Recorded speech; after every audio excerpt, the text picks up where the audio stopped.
30 Days of Love, everyone. My name is Reverend Brandon Robertson, and I'm the Senior Communications Manager for Side with Love. And for this week's conversation, we're honored to be joined by the Reverend Joanna Fontaine Crawford, the Senior Minister of Live Oak Unitarian Universalist Church in Cedar Park, Texas. A longtime leader in justice ministry, Reverend Crawford is known for guiding congregations through seasons of discernment, transformation, and courageous imagination. Her work weaves together pastoral experience, prophetic clarity, and a deep commitment to nurturing communities where people can explore, risk, wonder, and grow. For this week's theme, Exploring Possibilities, Reverend Joanna helps ground us in the spiritual practice of imagining what could be, even in times of uncertainty. Her leadership invites Unitarian Universalists to move beyond the limits of the moment into the spaciousness that makes love possible. So, with all of that said, let's dive in. And I just want to say again, Reverend Joanna, thank you so much for taking time to join us for this 30 Days of Love conversation. Thank you so much for having me. Yes. I mean, just to kind of begin, I want to start with the broad theme. When you hear the theme, exploring possibilities, what does that evoke for you in terms of spiritual practice and community life? Definitely letting go. Mm. I think that that is a huge requirement for that, but I also think that it is what's called for right now of letting go of our fears, letting go of control, letting go of any sort of attachment of who gets credit or, is there going to be any blame for this? And I think right now, letting go of any idea that we know what will work and what won't work. Because from my experience, things that worked, things have been changed because of the pandemic, because of Trump, and things that worked 10 years ago no longer work. And things that absolutely I would have said, oh, this will never work. And they do. And there's something so incredibly liberating about that. But it requires a lot to just be like, okay, I am not going to assume that I really know how this is going to end. Mm. I love that. I mean, key to kind of what you're talking about there is this idea of imagination, which is kind of at the heart of every spiritual tradition, this idea of being able to open up our minds to see beyond what has been to the possibilities of what could be. And we know that imagination is such an essential part of faithful living, especially when our communities are facing uncertainty and limitation. I wonder if you can talk about your experience with the concept of imagination as a spiritual leader and why it is so important in a moment like this. Yeah. So, at the risk of sounding like, I don't know, 80s pop lyrics, the biggest limitation is probably the limitations that we put on ourselves, Mm, especially around the boxes around what is church. mm, And what I have been seeing in the congregation that I serve, we're in a great moment right now where people are saying, hey, why don't we try this or try that? One example being we have a member of our church who has created, they're calling it community health and resilience. mm, And they took a room of our building and they have programs that they run in it that they call BYOP, Bring Your Own Practice, but where they were moving outside of what does a UU church usually do, and they were contacting other people who work in spirituality, yoga teachers, breath teachers, people who do sound baths, and inviting them in. And then when that started working, then they reached out to other people and said, we could make this room really into something that when we walk into it, it evokes, some things for us to help get us where we want to be in this space of spirituality. And people were like, yes, I'm in. Let me help with that. It's really incredible to hear how on the ground, in real communities in this moment, there is this exploration. And also, as you're talking about, I feel like in a moment of divisiveness where there's so much pressure to be us versus them and to draw division lines, that it sounds like your community is being open to people with different spiritual practices, people that just might have a different way that could help us out of what is so familiar to us to new spaces that can help flourish uh, our Mhm. imaginative capabilities in this moment. Um, More broadly, I want to zoom out to talk about Unitarian Universalism in general. Uh, in this moment, how do you see Unitarian Universalism inviting people to move beyond what is towards what could be as a religious institution, as a denomination? So first of all, I'm very excited because I think that this really could be a moment for Unitarian Universalism. I'm seeing it because I'm on TikTok, and so I'm getting the reinforcement of, because I'm not doing anything particularly exciting. I'm just over and over again making videos that are geared to people who have never heard about Unitarian Universalism and just giving sort of a 101, here's what we are. And people are so excited about that. There are still so many people who have never heard about us. And the reason why I say that I really think this is a moment for us is because there are so many people, and I know you see this too, who are doing the work of deconstruction in their own lives. They are imagining that church and religion can be something different than often the high demand, high control things that they have seen. And when they hear about Unitarian Universalism, at first, there is sort of a wait, how does this even work? Because they're still working within that framework that especially conservative Christianity has set up about what religion could be. And then what I will often see is sort of like they're really tempted. It sounds really exciting to them, but they don't want to get burned again. And so they're like, I don't know. I think there's going to be a bait and switch here, right? Yep. And then they actually go to a UU congregation or they start watching our services online. And they're like, wow, I think this is really it. And so I think that first of all, I do think we have to get clear in our heads of being able to look to the past and take inspiration from it, but also say, okay, what would it look like now? And how can we set ourselves up to be open to whatever is coming? And I'll share part of my story is so I'm a second generation UU, and my dad in the 1950s was working in pipelining in the panhandle of Texas. And he was hearing this guy on the radio who was a Unitarian minister, A. Pal Davies, who was like challenging Billy Graham to debates. And my dad, who had grown up and already left being a Southern Baptist, like this was just wild. He'd never heard about anything like this. And ultimately, that was what led him to a Unitarian church. And so I had grown up always hearing those stories, and I got to thinking about, okay, like not what would A. Pal Davies do today, but I guess kind of along that line. And I Yep. was like, well, it's not going to be radio.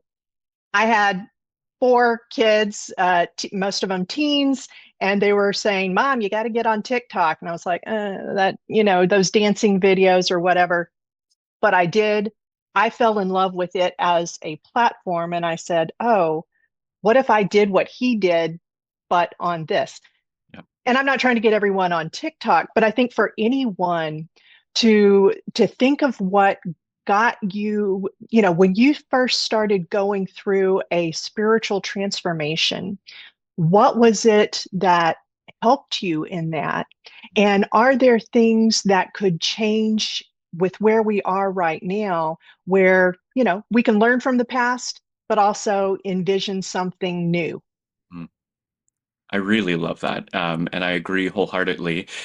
one thing I've been saying a lot in the past couple of years is just the observation that progressive people of faith tend to be really bad at marketing, to put it crassly. But we really do need to kind of match what the other side, so to speak, has been doing. They are very effective at communicating their faith, their values, their politics by any means necessary.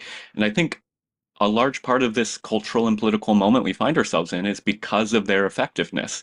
And to note, as you said, Right, that all of us have the capability, even if you're not going to get on TikTok, and even if social media is not particularly the channel for you, we're in an age of interconnection via technology where all of us have the power to share a progressive faith perspective. And I think it is really encouraging, as you said, that more and more people are using TikTok or social media or email or blog or whatever it is to push back against this one narrative of what religion can right, look like. right. And I will also, speaking to my fellow UUs, we got to get past our own snobbishness. Yeah. Like I grew up, as a UU kid in the 70s. Something that you heard very often was people UUs were anti-TV. And like in all of the UU congregations, there would always be a few people that were like, well, I keep a TV in my closet in case of emergency, but I never watch it. And I'm seeing that same dynamic now with things, whether it's Instagram, TikTok, but even things, other ways of um, connecting with people like Discord, stuff like that. And like conservative voices are constantly looking for where are the people and going there. And we can really learn from that. Mm, exactly.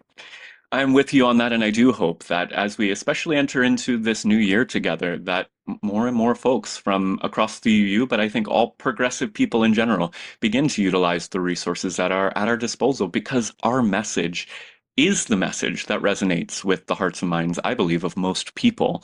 It's just about making sure they hear it and know that we exist, as you said in the very beginning. Um, Right. and so this year's theme is centering on love as the catalyst for imagining a different world. And in all progressive faith traditions, love is really the heart of what we're aiming for, who we hope to be. And yet there's also a sense that among a lot of folks that might be a little bit cynical of religion, that love is just a sentimental idea. It doesn't actually have any, there's nothing about it that's actually going to transform lives or the world. I wonder, in your perspective and from your own UU faith, how does love open up possibilities that may not be visible through reason or organizing strategy or practical kind of religious and ministry techniques alone?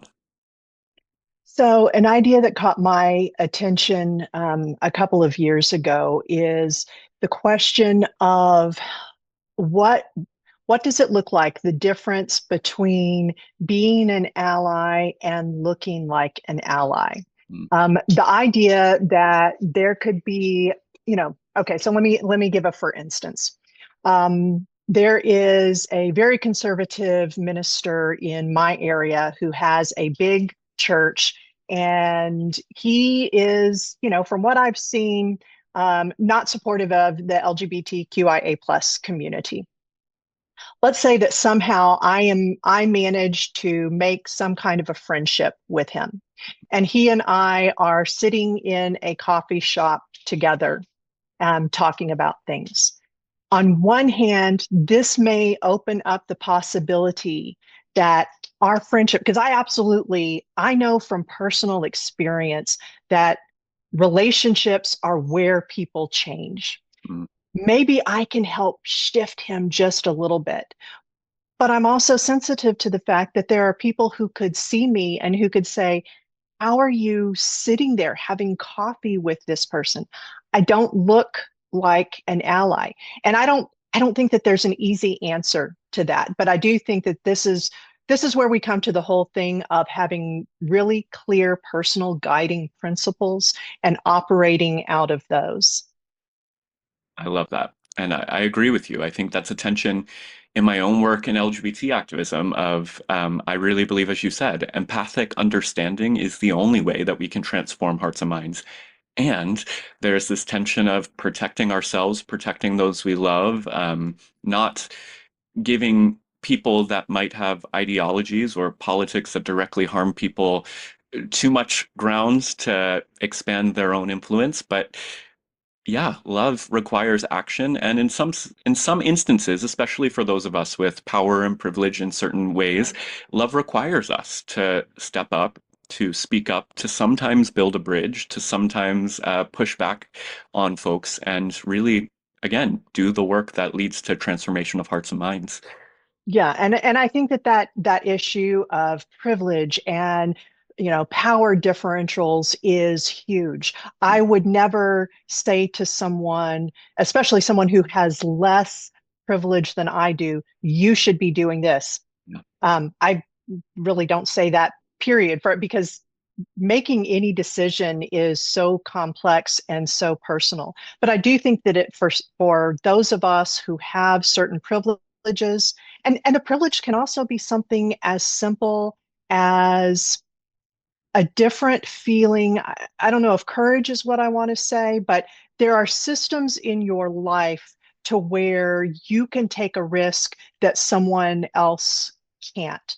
And I'm thinking back to, during the time of MLK and the people who were marching.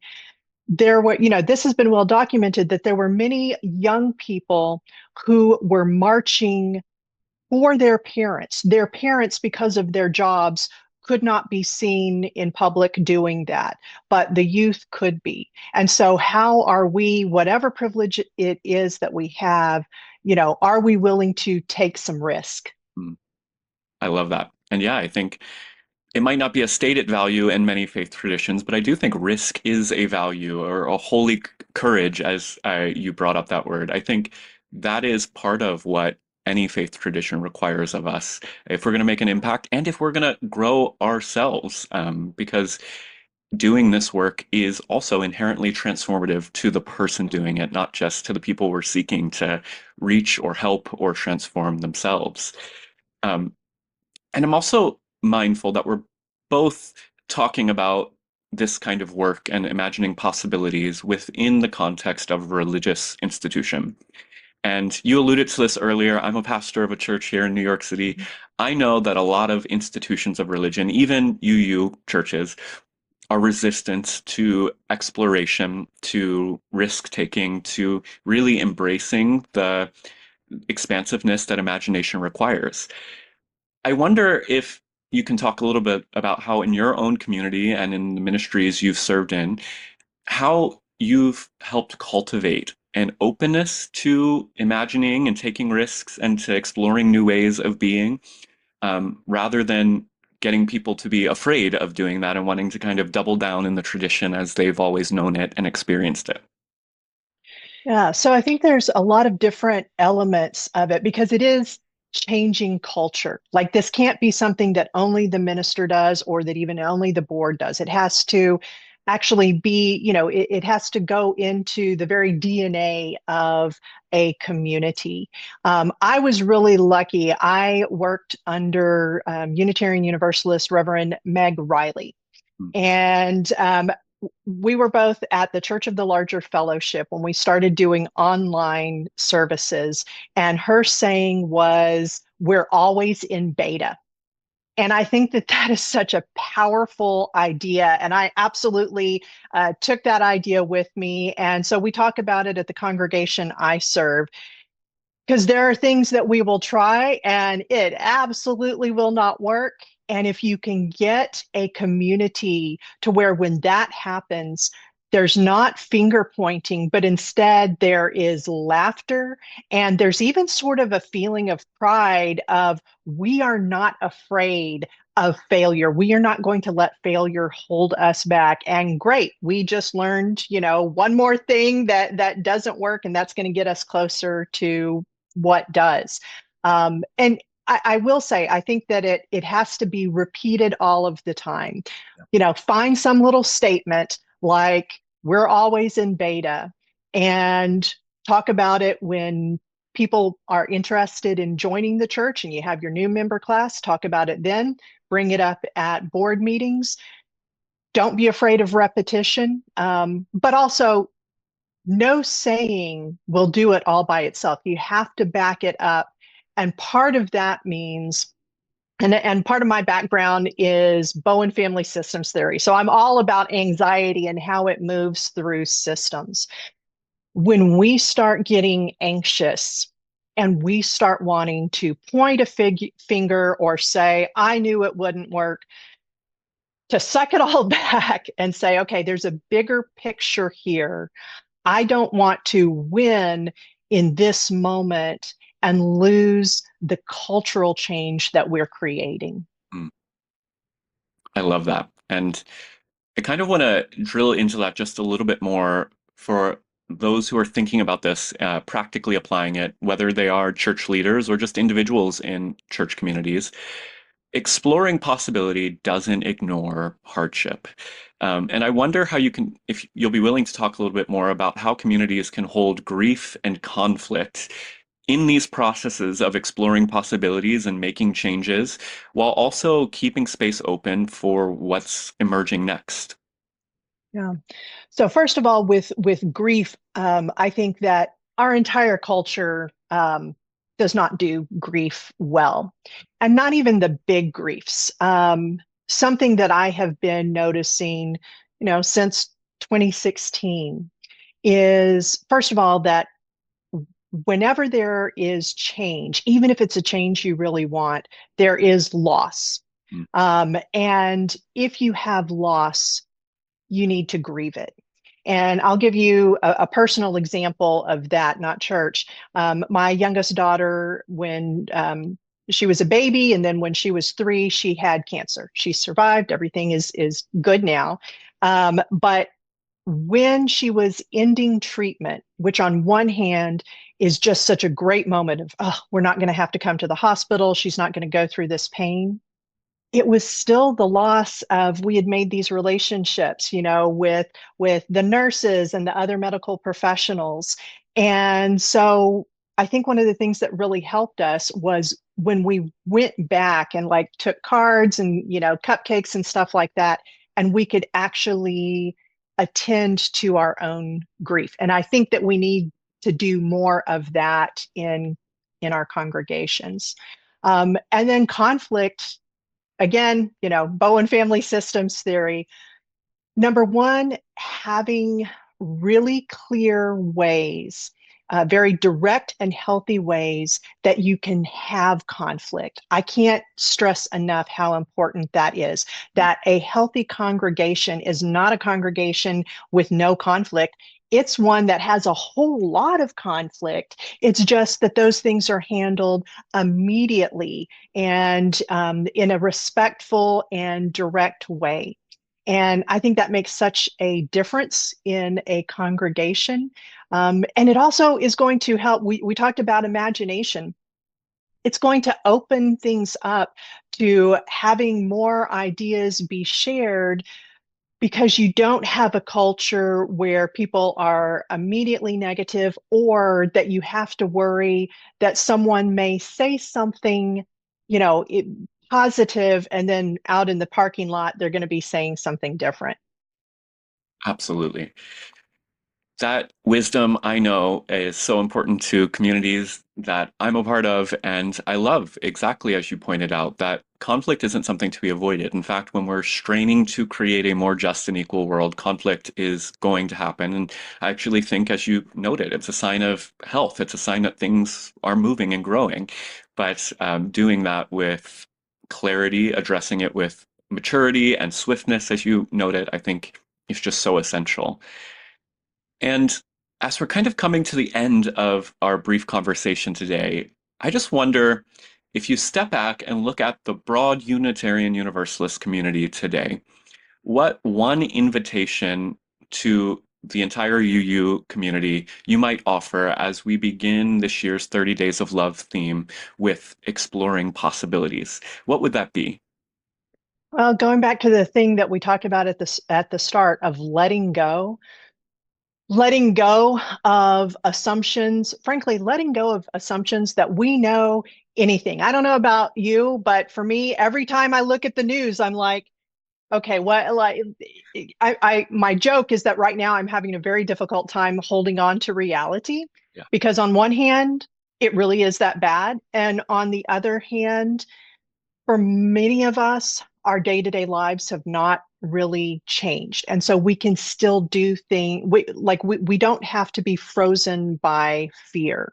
And I think especially when we let go of fear, that's going to open us up to a lot of experimentation. My biggest invitation, though, right now is for you congregations, whatever it is you're doing, do it with a megaphone and talk about the fact that you are doing this as a religious person. Don't cede the words religion or religious to those who are have a very limited definition of what that means. Because I'm here to tell you, there are still so many people who have never heard about who or what we are, and they are so excited when they find us. I got a comment just this morning where someone said, she saw a video, and so she went and checked out a UU congregation. And just this past week, she joined the congregation. And what she said was, I found my people. Our people are out there, and we need to make some noise so that they can find us. You are preaching my language. I love that so much. And I echo that to all those who are watching. Reverend Joanna, I want to first say thank you for taking time to be with us. Thank you for sharing your wisdom and insights. And as we open this season of 30 Days of Love, I just want to reiterate what Reverend Joanna reminded us, that possibility isn't just wishful thinking. It's part of who we are as a religion, part of who we are as spiritual people. It's a daily choice to meet uncertainty with imagination, to meet limitation with courage, and to meet one another with a love expansive enough to spark new futures. So, with that spirit, let's enter 30 Days of Love together with open hearts, ready to imagine boldly, risk faithfully, and follow wherever love leads us. Thank you, Reverend Joanna, and thank you everyone for joining us today.